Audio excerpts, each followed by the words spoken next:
So all of Bitcoin's market cycles so far have in fact been right translated. If that were to happen again, it would mean the peak would occur later this year if it's another right translated cycle. There is always a risk of left translated cycles, and we'll talk about what creates left translated cycles. In today's breakdown, we're diving into a must-watch update from Ben Cowen, one of the sharpest minds in crypto. He just unveiled groundbreaking insights into Bitcoin's market cycle theory. In a must-watch interview on his Into the Cryptoverse channel, he explained key patterns, historical trends, and what they could mean for the next major move. Let's break it all down. If you're serious about staying ahead of the curve, you won't want to miss this. Make sure to subscribe to the channel so you never miss an update, and if you find value in this, tap that like button. It helps more people get this crucial info. Now, let's get into it. Obviously no one has a crystal ball. No one knows what's actually going to happen, but I do think there's ways that you can hedge for different outcomes and what to be aware of in case the outcome that you want to happen is showing signs that it's not. Okay? So, in order to first lay the groundwork for market cycle theory, we have to really talk about what it is, like, are we even saying with regards to market cycles? A lot of times, Bitcoin will find bottoms sort of at the tail end of midterm years. Okay. It can bleed into the early part of the pre-halving year. But what you'll notice without fail is that this bear market here was in 2014. This one here was in 2018. And then this one that we just had a couple years ago, right, this one right here, was in 2022. So we had 3 bear markets: 2014, 2018, and 2022.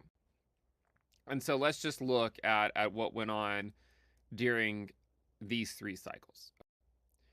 What you notice about every single bear market that Bitcoin has had is that it's always been a 1-year bear market, right? Always been a 1-year bear market. Every single time, okay? Now, we don't have data really for 2010, the other midterm year. You can see that, I guess technically there is data, but this is pretty illiquid data. And Bitcoin had just been born. The market cap was tiny. It wasn't really moving with, a lot of other assets at the time. And so let's just look at what went on during these 3 cycles.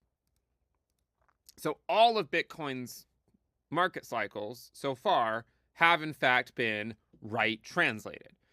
If that were to happen again, it would mean the peak would occur later this year if it's another right translated cycle.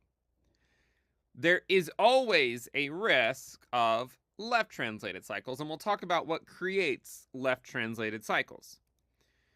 If you look at the next cycle that the stock market had in 1966 to 1968, it was a 2-year bull market and then a 2-year bear market. The cycle after that was also a 2-year bull market and then a 2-year bear market. So in those cases, we actually had left translated cycles where the peak either occurred at the very end of the election year or the very beginning of the post-election year. Okay? And it tends to correspond to changes in administration, right? Around the time of major change in administration, that's when it's going to occur. But it obviously doesn't always occur because there's plenty of times where we have a change in administration and we get a right translated peak. The last time President Trump was in office was, he took office in 2017, and Bitcoin ultimately had a right translated peak where the cycle went on for 1 more year. And so that's always a possibility. What we need to understand is what actually caused the cycle to top 1 year early. Why did the cycle top a year early in 1968 and 1972 and 1973? What led to the left translated cycle. The reason I think you occasionally get left translated cycles is when the labor market and inflation is not well behaved. Okay? So, if you were to overlay the United States inflation rate in the 1960s and the 1970s, you can see that right translated cycles are more likely to occur when inflation is relatively well behaved, right? When it's around 2% or not too much above it. When you get left translated cycles, it's when the inflation rate is not well behaved and it's starting to really accelerate. Or it could be based on the unemployment rate going up, right? So if you look at the unemployment rate, this purple line, right? When that's going up, that's also not a good thing and can lead to left translated cycles.